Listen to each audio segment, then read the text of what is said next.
Hey friends, happy day. Hope you're having a great day. I wanted to come on and do a live to tell you just a really heartwarming, maybe a little bit of a tearjerker, um, pay it forward story.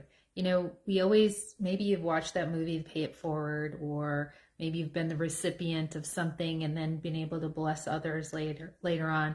But but do you ever wonder like where the Pay It Forward starts with? Like where did it start with, right? So I recently was listening to what's called Sharecast, and my friend is over in Uganda right now, and we have been part since 2018 of an orphanage over there, and in 2019 actually got to be a part of it. So, but how does an orphanage even get started, right? So I want to tell you this awesome Pay It Forward story, and it's a little like heartbreaking, but I think it'll inspire you to pay it forward. Happy belated birthday, Kathy. How are you, Karen? Okay, so if you understand anything that has transpired in East Africa over the past few decades, there was a rebel army. So, families could be prosperous and they had, cattle and they were happy and thriving. And then these rebel armies would come in and just decimate, take families, take the kids, like do awful things. And it destroyed countries. And Uganda was one of those countries. So several decades ago, the director of UOCC, the Ugandan Orphan Child Care Ministry, was one of those children whose the rebel army he destroyed his family, took all but his little brother, and so he was left. And they had lots of land, right, and cattle, and they just destroyed it. And so here, this little young person had to defend his property because there in Uganda, you actually can't just like say, this is my land. You actually have to defend it. Your neighbors will try to encroach on it unless there's big fences. So he was taking care of his little brother, and sadly, his little brother drank kerosene thinking it was water and died. So, here he is. He buried his little brother on this, and he's a complete orphan. And in Uganda, the community, is responsible for foster care. So unlike here where we get to choose the community, but foster care there is not like here. So a man said, "Oh, come live with me. I'll send you to school," because school is the ultimate of aspirations, like going through primary, at least up to, what would be maybe our high school and stuff is like the minimum. If you don't have that, and you don't have consistent, like you don't survive. You just don't survive. And that's why actual college is even better, because it takes kids out of poverty. So remember that in this story, okay? So Daniel goes to this, to live with this man who said, but sadly, that wasn't true. He didn't get to go to school, and basically he was a servant. And that is very common in Uganda. Like foster care kids, they sleep on the floor. They don't have school or any kind of consistent school because school costs money for families there. So there's kind of like labor, okay? So that was his life. And, years later, he tried to go back and claim his land and just the awful things that this man went through. And he committed that he didn't want other kids to end up like orphaned. Like he wanted to create orphanage so kids could be safe and they could be fed and not go hungry. And so that's what he did in this community. And there was an orphanage, and he had like I don't want to say a headmaster, but several kind of staff members. They weren't even paid at the time, to help. But it was so bad. One of the staff members was talking today because the service group is over there right now. So this is kind of secondhand stories. If you want firsthand story of this, I would be happy to get you connected with them. So the the Florence, her name is, she was sharing today about what it was like before UOCC, like what it was like in the beginning of, the orphanage. And she said it was a good day if the kids got one meal. It was a good day if the kids got one meal, right? Can you imagine? Like, can you imagine? And we complain on the Rev Up weight loss program, right? And we have all this food to eat. But it was just so back then where they were in this remote village, because of all the different tribes and just the the destruction that there was many kids who had lost their families and who were orphans. So here they are. I think there ended up being about 75 kids, and they are just, doing their best. And some organizations might support them for a while. They might be able to get the kids to school for a while and then not. They never had regular clothes. They never had regular school, and they never had regular food, and literally like jammed in like 2 rooms, boys, girls room. That's it. Right. So, and then, because of the different belief systems there, they ended up like, it wasn't good. Like it wasn't good. Like, talking about kidnappings, and it was not good. So Daniel knew he had to get them to a larger village, a larger city. He needed to find more space. Okay. So here's where kind of the pay it forward goes. Comes my friend, Jennifer Strickland. Jennifer Strickland is a part of Young Living Essential Oils. A lot of you know I have worked with Young Living Essential Oils, partnered with them for 23 years. So Jennifer just randomly gets this opportunity to go with our foundation. So Young Living has a foundation, and they were doing work in Uganda with several different nonprofits there. And I'll share a little bit about that too. So she was going to go, and she had been connected, I think, for several years with some ministries in Africa, and had kind of heard about Daniel's organization, and thought, well, I'm going to be there already, and I'm getting to go with the foundation. She had to fundraise her own money, like all of these things, kind of bootstrap it. And then she's like, I'm going to stay a week later and go and see this. And, God just really put it on her heart, and she got to do this, right? So because she was given the opportunity with Young Living, she got to go see the orphanage, and then God put it on her heart to start with her friend, Wendy Clayton, right? Pay it forward. The 501c ministry, Ugandan Child Care Orphanage Ministry, which works directly with Daniel and the other directors, okay?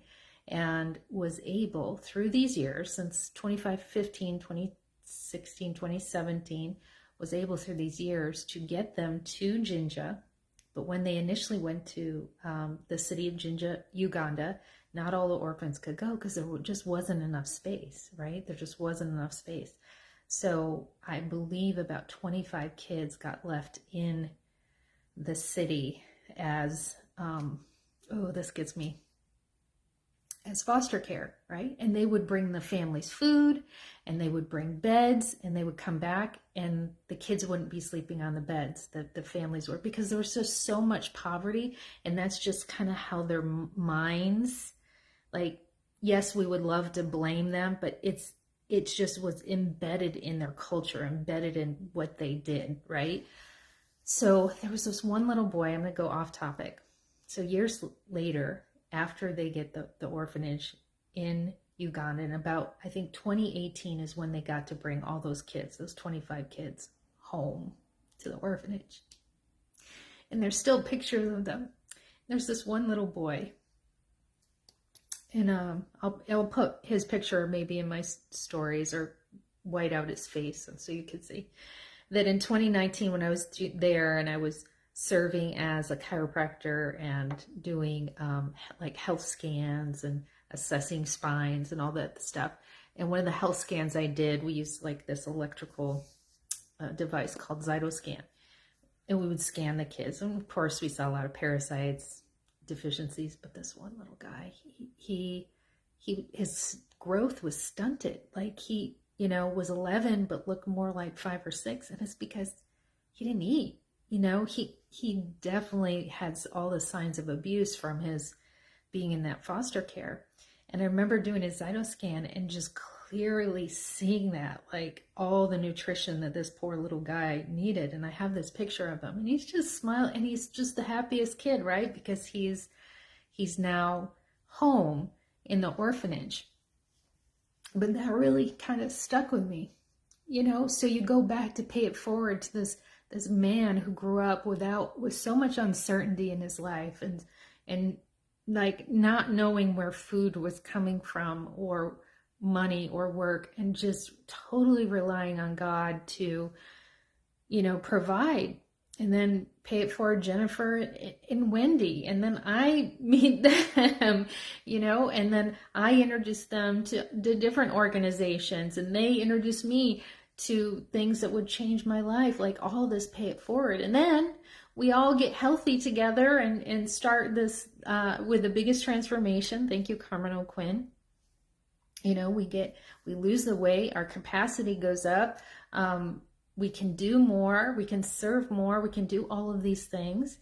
And then we decide, what? We're going to start this Rev Up weight loss program, an anti-inflammatory program, because we love Young Living, and it's what we know and it's what we've done. And now hundreds of women and men are losing weight. They're growing their capacity. Like I know I went from orphans to weight loss to all these things, but I want to show you this picture, okay? This is not that little boy. This is the organization I got to go when I was there with Wendy and Jennifer and some of the other service team. It was good to network with other organizations, particularly ones that Young Living was a part of too. And this is an organization called Soul Hope. And in East Africa and Sub-Sahara, even in the Caribbean, there's this little sand flea called a jigger, not a chigger, a jigger, that lays its eggs if you're barefoot, right? Or you sleep on mud floors. And the people there believe it's so, like if you get these, because they basically will be like these giant, if they don't get treated, malformations, right? Just like they can be all over your face, your body. It's just extremely painful. And people believe it was demonic spirit, right? So this ignorance, demonic spirit. So Soul Hope and that organization, partnered with Young Living and was able to grow a whole facility where they can remotely go out in vans and take care of kids and adults, educate them about these jiggers, take the jiggers out. It's not hard, it's a little painful, but not hard. And do that all in an afternoon. So I got to be a part of that. I got to wash their feet and see this little girl, I think. And she was so happy right here in this picture. And then, to see the tears coming down her eyes when she was getting the jiggers taken out. But then, they would get their stickers, and it was just a beautiful, beautiful experience. So I love this picture because it's just, but I gave myself a postcard that says, do the work, Mary. Do the work. And at first I thought, well, why do we do work? Because through the years, we've been able to create an income that a portion of that goes back to the Ugandan Orphan Childcare Ministry. And if you are a client of mine, thank you. Because a portion of what, the profits that we make goes back to that. If you work with me as a team member or whatever, a portion of what you're doing is going back to this orphanage and to the staff and help giving them a living wage and all of those things. And I don't say that to brag or whatever, but it reminds me to do the work. But recently, the Lord's really put on my heart, it's not just the work that I do, because you can get into overworking and all those things, but it's the work I do here. It's the work I do here. It's the work that I do here, to get my body physically, my mind physically, my soul, like really healthy, really, really healthy. And so I just, I wrap this up to encourage you that paying it forward isn't always about supporting an orphanage or starting something grandiose or whatever. It's about what you do right now to yourself, because it could be a smile that, because you are happier, you give someone a smile that it impresses their day. You know, it could be anything, but I'm going to encourage you to take care of yourself physically, emotionally, all of those things. And there's a group of us that I work with right now that we are certifying for a leadership training, and helping people kind of get over their kind of stinking thinking, or maybe you're in a stuck place. Maybe it's in your physical health, maybe it's in a job, maybe you work Young Living business or another business, and you just feel like you're at a stuck place. And we're not going to give you strategy or things like that, but we're going to help you just kind of process some of that like stuckness, if that makes sense. So I leave you with three things, okay? Because I know there's three different kinds of people who are watching this video or watching this YouTube video. Number one, the first type of person is like, Mary, that's a beautiful story. Thank you so much. You know, I might even be interested in following some of the Ugandan orphanage and all of that too. And if you are, I would love for you to be a part of that. I will make sure to put their both their Facebook group and their website below. There's lots of different ways that you can support, even if it's just prayer, really, right? So number one, you can help support that orphanage, which was Daniel's life experiences, right, led to all of this, and paid it forward, person after person, and even family members like Megan. Let me tell you about Megan. Megan, I met through an organization called First Steps Success. Lots of pay it forward stories there too.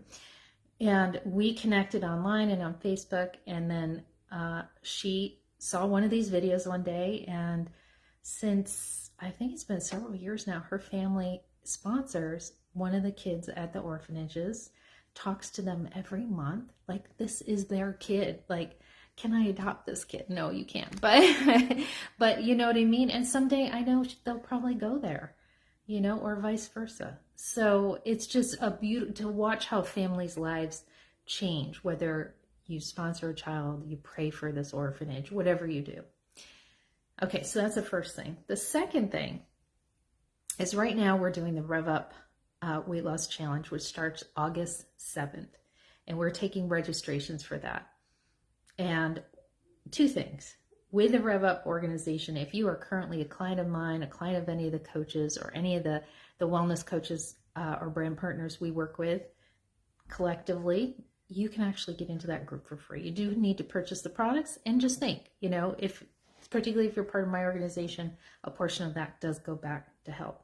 But if you are outside of that, the summer tuition is $47 for August, right? So $47 in August, and $5 of that is going to go back to UOCC. The other goes to administration and other things that we have to take care of as we're building up the Rev Up program.